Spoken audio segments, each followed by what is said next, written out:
Hello বন্ধুরা, তোমরা সবাই কেমন আছো? আশা করি তোমরা সবাই ভালো আছো। আজ তোমাদের কাছে নিয়ে এসেছি পাবদা মাছের মানে হালকা ঝোল। তো আমি দেখো এই মাছগুলোকে এখন ভালো করে ধুয়ে নেব। আর এখন এই যে এখানে আমি একটা আমার বোনের বাড়িতে গিয়েছি, মানে ওদের আমাদের বাড়ির সামনেই ঘর।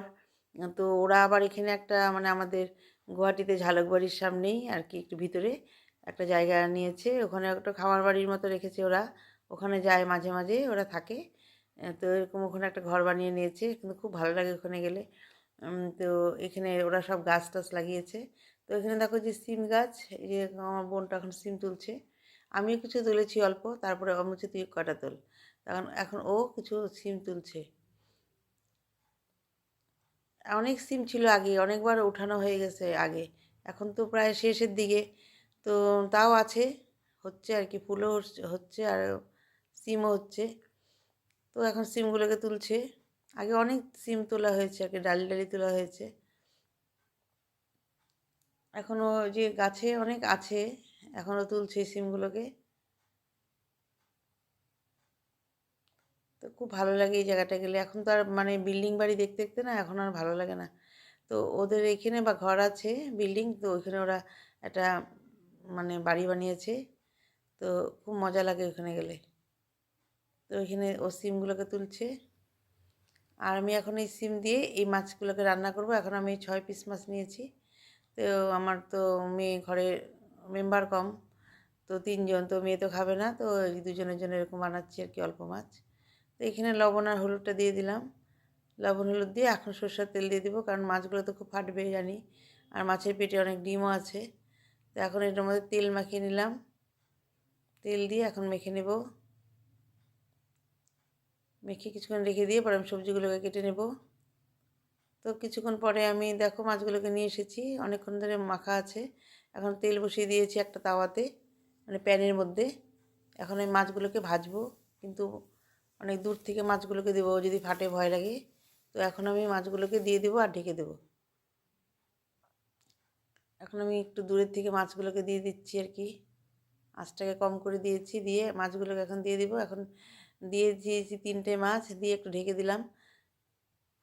তো একটু ফাটছে ভিতরে। এখন আমি এটাকে আবার উঠিয়ে একটু দেখাচ্ছি। এই যে আমি 3টা মাছ দিয়েছি, এখন একটু পরে আবার এটাকে উল্টে দেবো। সেই জন্য ঢেকে দিলাম আবার। তো মাছগুলোকে আমি উল্টে দিয়েছি, দিয়ে এখন এই পাশটা ভাজছি। তো এইভাবে আমার মাছগুলো ভাজা, 3টা মাছ নামিয়ে দিয়েছি। এখন আর 3টা মাছ মানে ভেজে নিচ্ছি। ওই দেখো অনেক তেল পড়েছে ছিটে ছিটে, তো ওই জন্য আর কি দূরের থেকে করলাম। আর এখানে আলু আর সিম নিয়েছি। তো আলু আর সিম দিয়ে মাছটাকে বানাবো। তো আলুগুলোকে লবণ হলুদ মাখিয়ে নিয়েছি, এখন একটু ভেজে নেব। তো আলুগুলোকে একটু ভেজে নিচ্ছি লাল লাল করে আগে, কারণ সিমগুলো তো খুব নরম আর কচি, বিচি নেই ভিতরে। তো ওই জন্য সিমগুলোকে একটু পরে দেবো আর কি। তো এখন আগে আলুগুলোকে ভেজে নামিয়ে নেব। তো আলুগুলোকে এরকম লাল লাল করে ভাজবো। ভেজে এখন নামিয়ে নেব আলুগুলোকে। আর এদিকে দেখো আদা আর কাঁচা লঙ্কা নিয়েছি, আমি কাঁচা লঙ্কা দিয়ে রান্না করবো এটা। আর এখানে দেখো তেজপাতা দিয়ে দিলাম, আর একটু কালো জিরা দিয়ে দিলাম। দিয়ে এখন এর মধ্যে একটা পেঁয়াজ কুচি করে রেখেছি, সেটা দিয়ে দিলাম। দিয়ে এটাকে একটু ভেজে নেব। পেঁয়াজটা ভাজতে ভাজতে এর মধ্যে আমি সিমগুলোকে লবণ হলুদ মাখিয়ে নিয়েছি, এখন সিমগুলোকে এর মধ্যে দিয়ে দেবো। এখন সিমগুলোকে দিয়ে দিচ্ছি এর মধ্যে।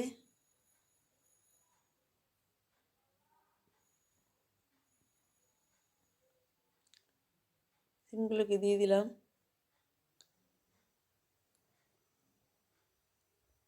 দিয়ে একটু ভেজে নিচ্ছি সিমগুলোকে।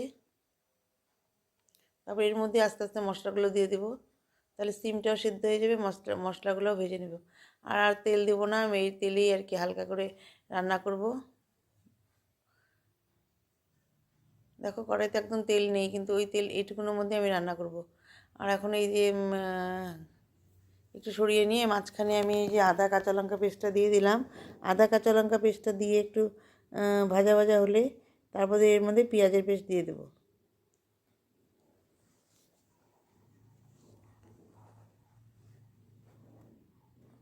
এখন আমি এর মধ্যে একটা বড় পেঁয়াজ, সেটা পেস্টটা দিয়ে দিলাম। দিয়ে এখন এটা একটু ভেজে নিচ্ছি। তো এইভাবে ভেজে নিয়ে এখন এর মধ্যে টমেটোগুলোকে বিচি ছাড়িয়ে দিয়ে দিলাম। দিয়ে তারপরে এখন এর মধ্যে লবণ আর হলুদ দিয়ে দিলাম। লবণ হলুদটা দিয়ে এখন একটু ভালো করে সিমের সাথে ভালো করে মিশিয়ে কষিয়ে নেব। এখন এর মধ্যে একটু জিরে গুঁড়ো দিয়ে দেব। জিরে গুঁড়োটা দিয়ে এভাবে মশলাটাকে ভালো করে কষিয়ে নেব। এখন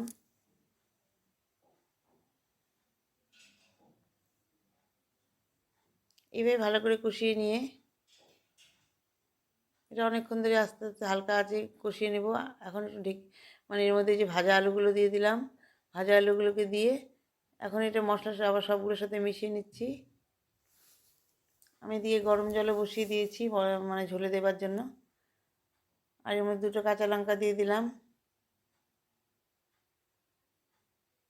দিয়ে ভালো করে এদিকে দেখো গরম জল বসিয়েছি। এখন আমি এই ঝোলটার মধ্যে গরম জলটা দিয়ে দেবো। এই মশলাটার সময় ঝোলের মধ্যে বলছি কেন, এই যে মশলাটার মধ্যে।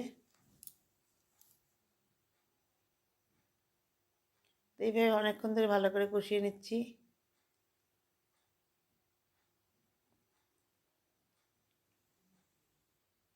এখন এর মধ্যে আগে অল্প একটু গরম জল দিয়ে দিলাম, পরে আবার একটু দিব। আগে এটাকে একটু ভালো করে সিদ্ধ করে নেব। এখন এইভাবে ভালো করে মিশিয়ে নিলাম।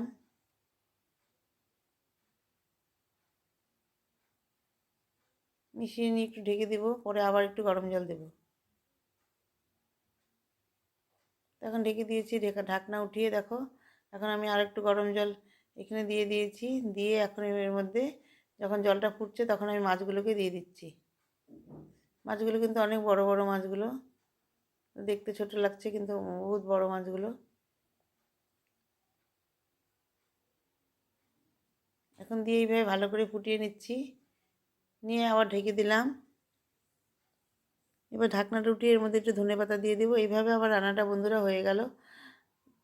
তো মানে সবজিগুলো খুব ভালো, তো সেই জন্য খেতে ভালো হয়েছিল। তো এই মাছগুলো তো বেশিরভাগ সবাই পেঁয়াজ দিয়ে মানে চচ্চড়ির মতো বানায় বা সর্ষে দিয়ে, কিন্তু আমি একটু এইভাবে বানালাম। তো তো বন্ধুরা, তোমরা সবাই যেন ভালো থাকো এবং সুস্থ থাকো এই কামনা করি। নমস্কার।